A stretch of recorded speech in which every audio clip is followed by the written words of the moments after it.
Halo Tribuners, selamat malam dan apa kabar Anda? Senang sekali saya Putri Utami kembali menyapa Anda di Ambon hari ini, edisi Senin 13 Oktober 2025, di mana selama beberapa menit ke depan kami akan menghadirkan sejumlah informasi terbaru dari beberapa daerah di Maluku untuk Anda. Kita mulai dengan berita pertama. Heboh pesta narkoba di Pasar Mardika jelang kunjungan Wapres Gibran ke Maluku. Sebuah insiden mengejutkan mengguncang Pasar Mardika, Kota Ambon. Peristiwa ini terjadi hanya sehari menjelang rencana kunjungan Wakil Presiden RI Gibran Rakabuming Raka ke lokasi tersebut. Aparat kepolisian melakukan penggerebekan mendadak terhadap dugaan pesta narkoba di salah satu ruangan lantai 1 Gedung Pasar Mardika, Senin 13 Oktober 2025 dini hari. Peristiwa ini menjadi sorotan tajam mengingat Pasar Mardika merupakan salah satu tujuan kunjungan kerja Wapres Gibran ke Provinsi Maluku yang dijadwalkan pada Selasa sore 14 Oktober 2025 besok. Penggerebekan ini bermula dari tugas rutin Tim Penegakan Hukum atau Gakum Penertiban Pasar Mardika yang tengah berupaya mengamankan pasar dari maraknya aksi pencurian dan pungutan liar atau pungli, serta menjaga keamanan di malam hari. Anggota tim Gakum Penertiban Pasar Mardika, Ibda Frans Ola, menjelaskan bahwa pengawasan itu merupakan perintah Kapolda untuk membantu Disperindak Provinsi guna pengamanan dan penertiban Pasar Mardika, serta permintaan dari Kepala Dinas Perindustrian dan Perdagangan Provinsi Maluku untuk meningkatkan pengamanan. Dua orang terduga pelaku tersebut diidentifikasi berinisial AU dan MT.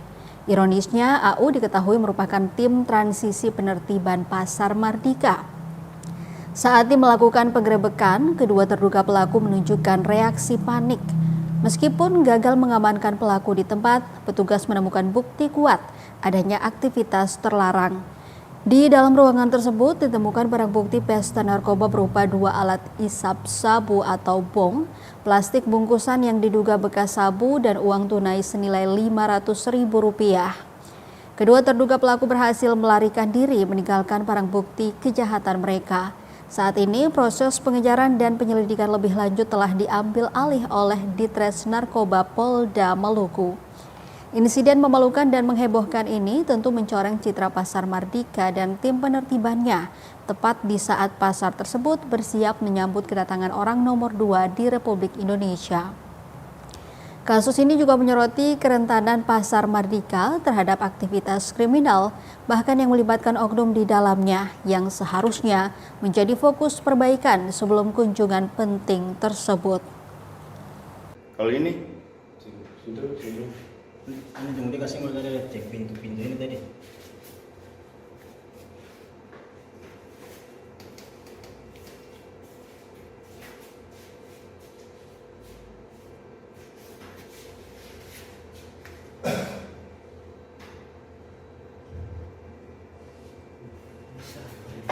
Ini siapa?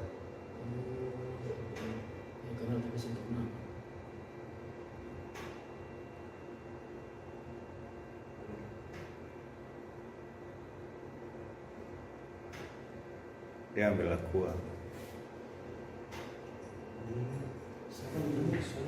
Siapa? Saya tahu dia nama siapa.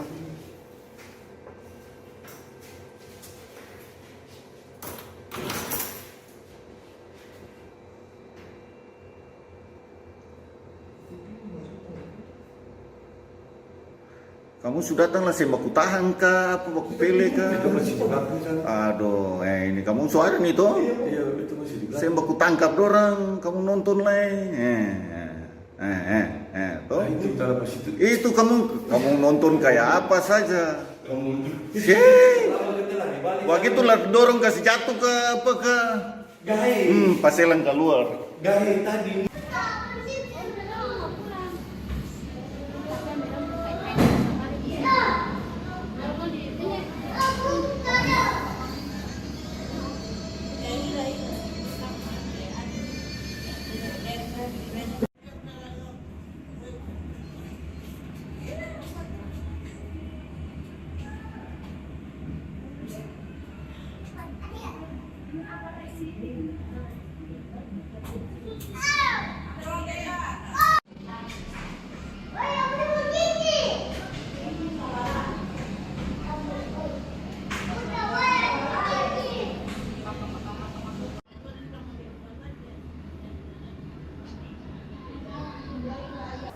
Informasi lainnya, Tribuners, ratusan juta dana PIP SD 200 Hulaliu diduga menguap semasa jabatan Samuel dan Corlina. Kasus dugaan penggelapan dana program Indonesia Pintar atau PIP senilai lebih dari 346 juta terkuak di SD Negeri 200 Maluku Tengah, Desa Hulaliu. Kasus ini muncul setelah penemuan mengejutkan 110 buku rekening PIP yang disembunyikan di ruangan kepala sekolah. Dugaan penyimpangan ini menyeret nama pasangan suami istri mantan kepala sekolah Samuel Siahaya dan Corlina Laisina yang menjabat secara berurutan sejak tahun 2017. Praktik penggelapan ini terungkap berawal dari inisiatif PLT kepala sekolah saat ini, Cornelis Sahureka.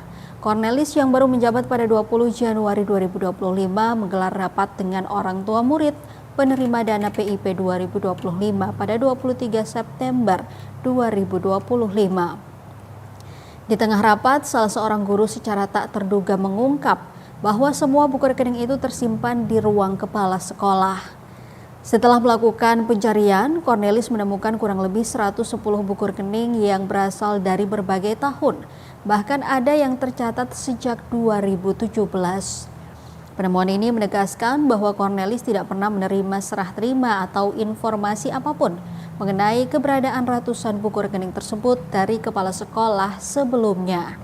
Dugaan kerugian negara mencapai 346 juta rupiah.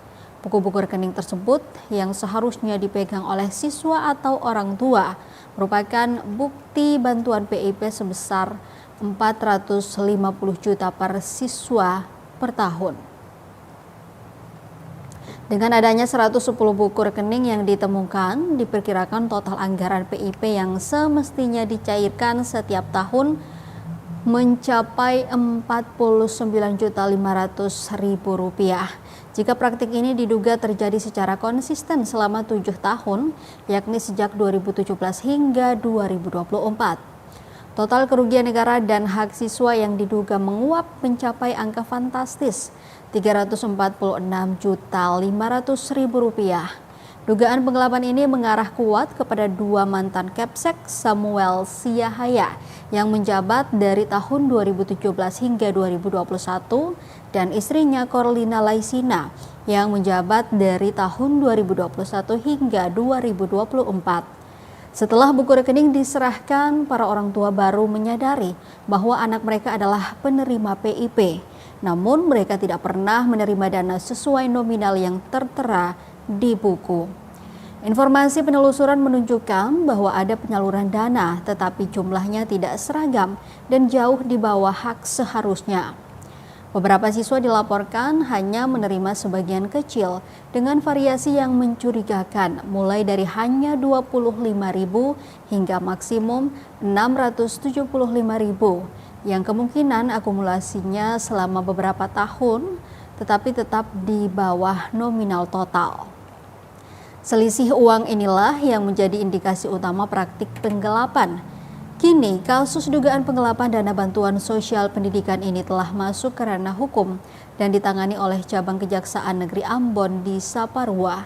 Sebagai langkah awal penyidikan, dilaporkan pada hari Rabu 8 Oktober 2025, 7 orang tua siswa telah dipanggil oleh pihak kejaksaan untuk dimintai keterangan sebagai saksi. Penyelidikan mendalam diharapkan dapat mengungkap seberapa besar dana PIP yang bertujuan menjamin pendidikan anak miskin itu diselewengkan.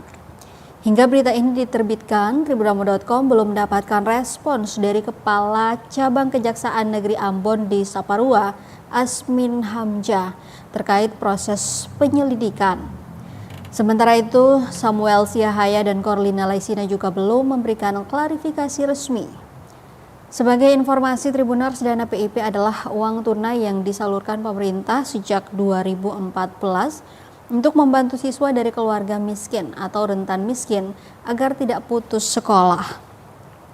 Dana ini ditujukan untuk meringankan biaya personal siswa seperti perlengkapan sekolah, seragam, dan transportasi.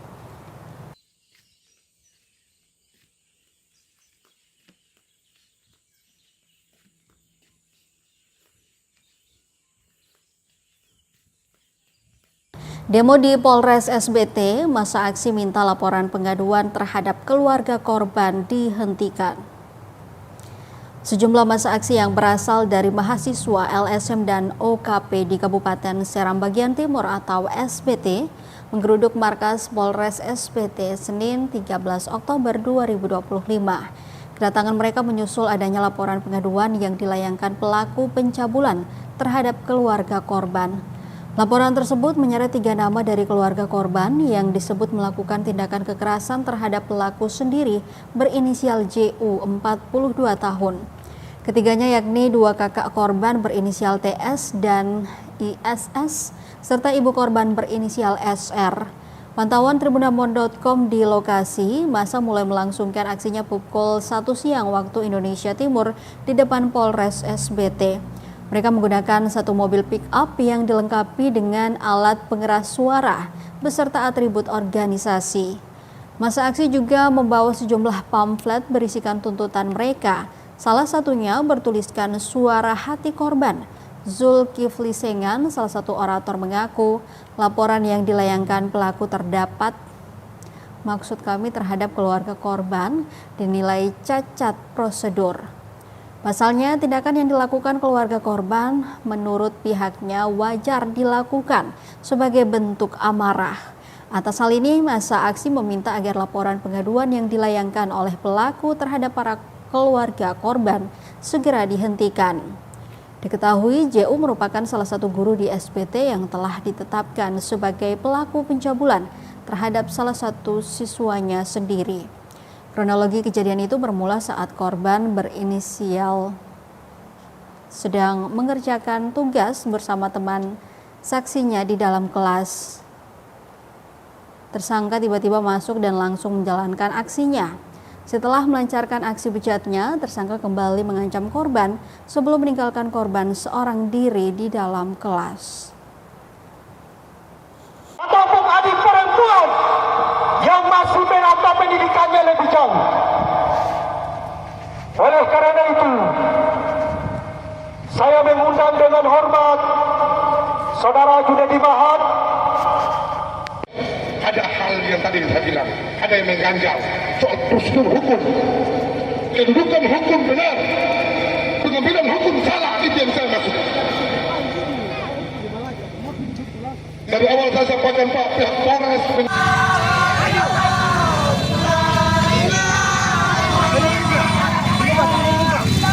Maju muka.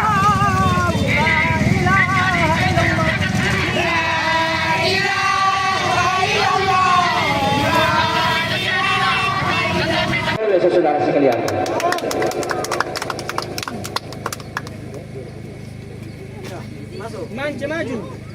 saudara sekalian, saya mau sampaikan bahwa hal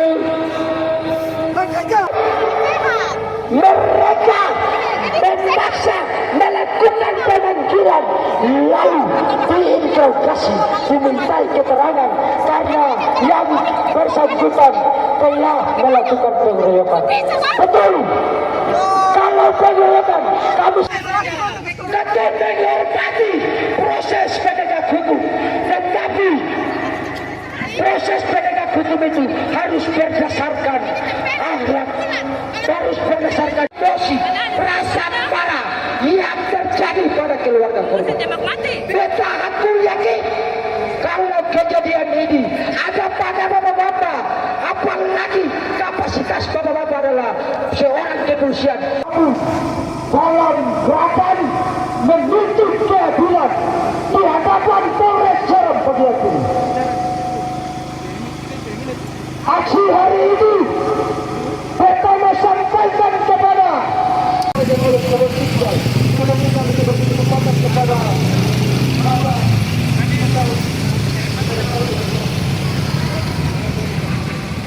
masa ini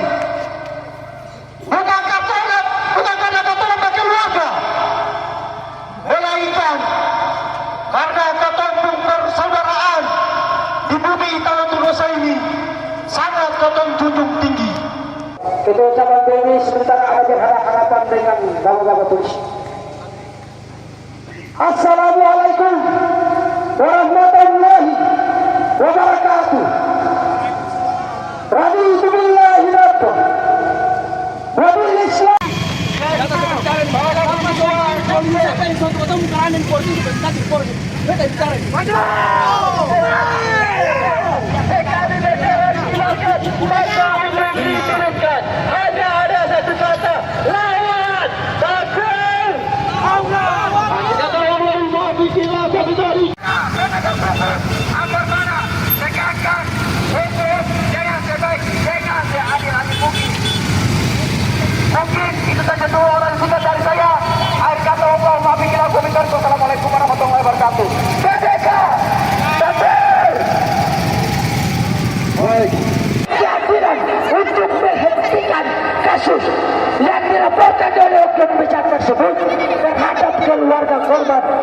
harus dihentikan. Tidak ada tawar menawar. Kita ke berita terakhir, Tribuners. Warga Air Nanang dapat pelatihan olahan sagu. Perpustakaan desa jadi penggerak ekonomi lokal. Upaya mendorong kemandirian ekonomi masyarakat desa terus dilakukan di Kecamatan Siritaun Wida Timur, Kabupaten Seram Bagian Timur atau SBT. Kali ini Perpustakaan Air Nanang bersama Dinas Ketahanan Pangan Kabupaten SBT menggelar pelatihan pemberdayaan UMKM berbasis pangan lokal sagu di Balai Desa Air Nanang, Sabtu 12 Oktober 2025. Kegiatan ini diikuti oleh pelaku UMKM, kelompok wanita tani, pemuda desa, dan pegiat literasi. Mereka belajar mengolah sagu menjadi produk yang bernilai jual seperti tepung sagu, stik sagu, kue kering, hingga mie sagu. Koordinator kegiatan Sahania Rumbaroa mengatakan pelatihan ini menjadi salah satu bentuk nyata dari kegiatan literasi yang lebih luas, tidak hanya fokus pada membaca dan menulis. Selain belajar mengolah bahan, peserta juga mendapat materi tentang pengemasan produk, pemasaran digital, dan manajemen usaha kecil agar bisa bersaing di pasar lokal maupun luar daerah. Sahania menilai langkah sederhana seperti ini penting dilakukan di desa, terutama untuk membantu warga mengembangkan kreativitas di tengah terbatasnya lapangan kerja. Sementara itu, Camat Siritaun Wida Timur Imran Patiekon yang hadir membuka kegiatan mengapresiasi inisiatif tersebut. Sebagai hasil dari pelatihan tersebut, warga membentuk kelompok usaha bersama atau KUB olahan sagu Desa Air Nanang yang akan menjadi wadah produksi dan promosi produk UMKM desa. Komunitas literasi pun berkomitmen terus mendampingi kelompok ini lewat pelatihan lanjutan seperti branding dan literasi keuangan. Tapi dong dalam bentuk karung, aduh. Itu. Makanan kita namanya sama makanan. Jadi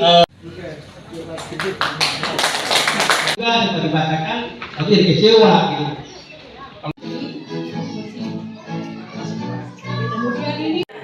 Habis ibu yang kue keringnya juga. Yang ini? Ya. Ada yang satu. Ini semua dari yang satu. Nah ini tadi rumah yang di jemur, ketemu sekarang di atas soket ini ketemu sholat. Ya, nah ini dari tepung satu. Di rumah itu dicuci bersih dijemur. Ini oven pengiringnya. Berkreasi dan bisa biar inovasi. Antua bilang dong itu, kalau bangun itu orang kampung kalau bangun dong sebangun. Langsung mau dia dalam bentuk sosialisasi, loka karya dan sebagainya. Tahu dan ikan bukan hanya sekedar makanan pokok, tetapi juga merupakan bagian dari identitas. Bapak terima kasih sudah meluangkan waktu dari hari itu memang sini saya, sekarang apa lagi? Begitu. Sekarang itu berbilang yang terhormat para Semangat baru bagi para pelaku usaha kecil agar dapat meningkatkan kualitas produk, memperluas pasar. Warahmatullahi wabarakatuh.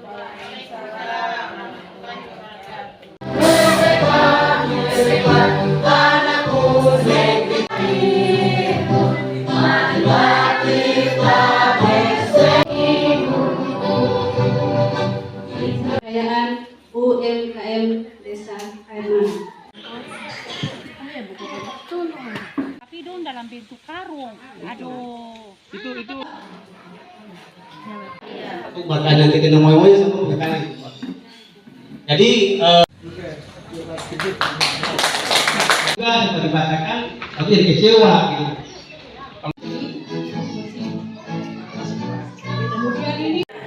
Habis ibu yang kue keringnya juga. Yang ini? Ya. Ada yang satu.